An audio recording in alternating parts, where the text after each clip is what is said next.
There's another Pokemon Go video of leaked gameplay out, so let's go and see what it has. Now, it's a mix of existing and new information, like mostly we just get to see our Pokemon collection, as well as a page of Meowth, and then a Pokemon hatching. So, the Pokemon hatching is the interesting one here. Also, I want to talk about evolution mechanics, because it's been known, all that information has been known, and it's finally becoming more and more clear, like, as people have been going through the beta, and there was initial outrage, and there's probably still quite a bit of outrage, because to evolve a Pokemon, it's not about training and experience and leveling up in battles and stuff. It's actually through Pokemon Shards. So what you have to do is you have to collect a certain amount of Pokemon, or just catch a certain amount of Pokemon, to obtain a Shard to evolve one of those Pokemon. If you want to evolve a 2-stage Pokemon, you need to get 20 Shards. So that means if you want to evolve a Cubone, you have to catch 20 Cubone, and then you select your best Cubone to evolve with that one evolution stone that you get for it. That's kind of it. Also, to evolve other Pokemon, like the 3-stage evolutions, you need to get 10 Shards per stage. So you need to get 10 Squirtles, so you get enough Shards to evolve one of them into a Wartortle, and then you need to get 9 more to get a Blastoise. That's a lot of potential Shards. However, there is a little bit of goodness here that I guess it's very rare, but you can find 2-stage evolutionary Pokemon, as we saw in the original gameplay leak.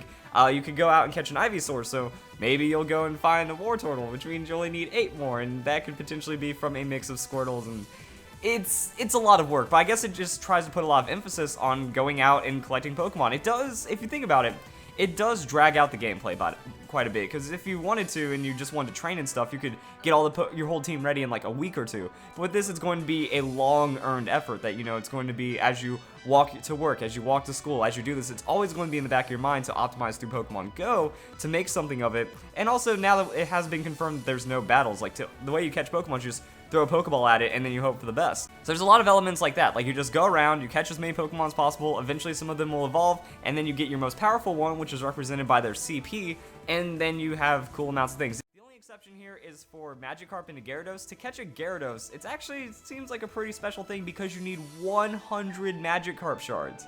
I'm actually not against this. As long as they make Magikarp kind of more accessible, like if you're just hanging out by a river, or if you're hanging out at the beach or something, you can catch a couple Magikarp in a day.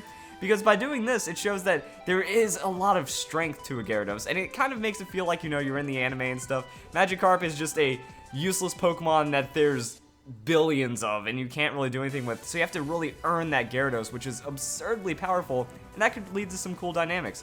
Other than that, we also have Pokemon Egg, so we get to see gameplay of a Pokemon Egg hatch, which just happens from walking around, much like in the real game. Now, to get Pokemon eggs, there will be things called Pokestops as you explore and go around. So then you'll receive an egg there, and it's just kind of these extra methods for obtaining Pokemon that, you know, as you're walking around catching Pokemon, you might be hatching eggs as well, and that's going to give you a lot of evolutionary shards, and that's just going to expand your Pokemon party through stuff like that. I think the only other news I haven't covered in any of my other videos is that there will be only 2 moves per Pokemon at a given time. Now, I don't know how the moves change or anything like that. I didn't find any research on that, because there's just a ton of information for the leaks, and also that moves will be from different generations. So when it comes to moves, I think that Moonblast is actually available, and it shows that while there will only be the original 151 Pokemon available initially, that there are mechanics from other games. You know, there's going to be moves from future generations. There's also egg hatching, which was introduced in the 2nd generation, and a few other things from different generations, like mechanics and things like that. So,